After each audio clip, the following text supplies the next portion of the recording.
Hello there, it is Tuesday. It's the start of a new minor league series. I'm here in Richmond. So that must mean it's time for three things that are on my mind. The newest sensation on YouTube, I'm sure. The first thing that's on my mind this week is health. I was out in spring training and I was talking to a couple of the Giants player development staff, and I said, boy, it seems like you're having kind of a healthy camp this year. And I thought they were going to strangle me immediately because, of course, that was a terrible, terrible thing to say, just daring the baseball gods. Getting off to a healthy start, keeping guys on the field is everything in development. You can't develop if you're not getting reps. We had a kind of a scary incident on Sunday when Bo Davidson seemed to have hurt something in his leg going around second base. It did not look good.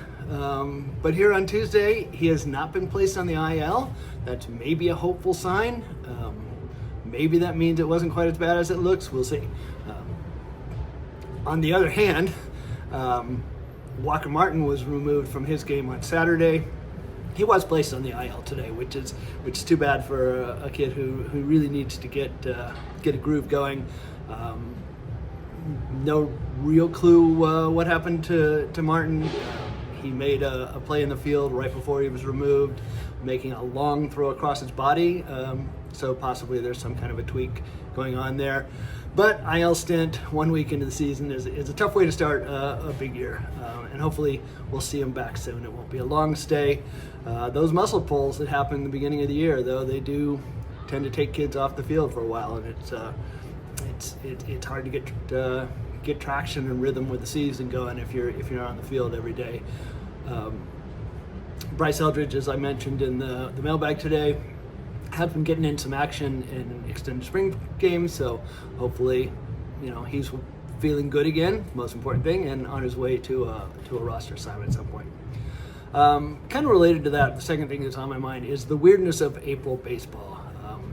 We have actually really nice weather here today, but I know the guys were playing in freezing cold last week. The Sacramento team has been in literally icy situations. The Eugene team's been playing cold, wet, as usual this time of year. It's really weird having it be your job to comment on April baseball, because April baseball is just a strange thing. People haven't quite gotten in the grooves yet. You have that whole we're in camp in Arizona for weeks on end and have this whole routine going, and now suddenly we're moving everywhere, flying across the country, we're getting in a bus, we're driving. It's cold, it's rainy, it's uncomfortable, and we're still kind of getting up to the amount of reps we need for hitters to catch up to pitchers sometimes. Pitchers don't always have their velocity. It's all happening, but it's not always necessarily meaningful. And the way my work goes, I'm hyper-focused on results too much of the time, and results don't necessarily matter in April so much as process does. So I'm always trying to balance that. It's like I want to have something to talk about, but I want to also be aware that April baseball is just weird baseball. It's not necessarily indicative of anything or predictive of anything. And then we shouldn't overreact too much to anything we see. And the last thing that's on my mind today is pitcher repertoires, actually. I was just having a conversation with Trent Harris and asking him about, how much tweaking goes on during the year. Pitchers are constantly playing with their grips, their cues, their repertoire. They're adding pitches, they're trying to take it into a game and see if it works, they're subtracting pitches. There's a constant process of flux going on. And I know I talk a lot about kind of how many pitches guys have in the minors. I actually find myself wondering sometimes how much that really matters. I know there is so much work done on adding pitches, on perfecting pitches at the major league level, where batters really, you see guys over and over and over, and you have to be constantly innovating.